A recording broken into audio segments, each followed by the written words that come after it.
Masallı rayonun Ərkivan qəsəbəsində 9 may faşizm üzərində qələbənin 80 illiyi münasibəti ilə tədbir keçirilib.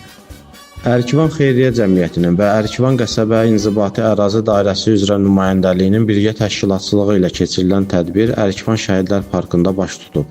Tədbirdə şəhid ailələri, müharibə iştirakçıları, məktəblilər və qəsəbə ictimaiyyəti iştirak edib.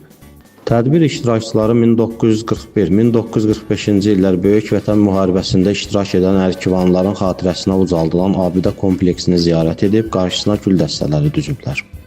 Böyük Vətən müharibəsi və Qarabağ şəhidlərinin əziz xatirəsi bir dəqiqəlik sükutla yad edildikdən sonra Ərkivan Xeyriyyə Cəmiyyətinin sədri Cəfər Cəfərov tədbir iştirakçılarına 2-ci Dünya müharibəsi dönəmində iştirak edən həmyerlilərimizlə bağlı məlumat verib. Çıxış edən şəhid qardaşı Mirzəlal Əliyev, veteran müəllim Məmmədağa Sadıqov, tərəqqi medallı mədəniyyət işçisi Vəkil İsmailov, tarix müəllimi Tərlan İslamov, ilahiyyatçı Cəbrail Məmmədov və başqaları bayram münasibəti ilə təbriklər söyləyib, faşizm üzərində qələbə çalan babalarımızın qəhrəmanlıqlarından söz açıblar. Bu qəhrəmanlar bizim babalarımızdır, onların davamçıları isə Qarabağ müharibəsində iştirak edənlərdir. Onlar da qələbə çaldığı kimi biz onların davamçıları da Qarabağda qələbə çalıb, bu qələbəni bizə yaşatdılar.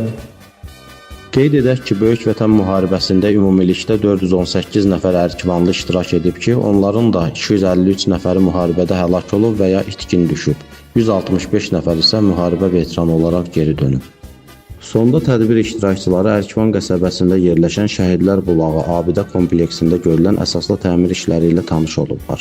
22 il öncə xeyriyyəçi iş adamı Şair Gülağa Tənhanın maliyyə dəstəyi ilə ucaldılan abidə kompleksi hazırda onun maddi köməkliyi ilə təmir edilir.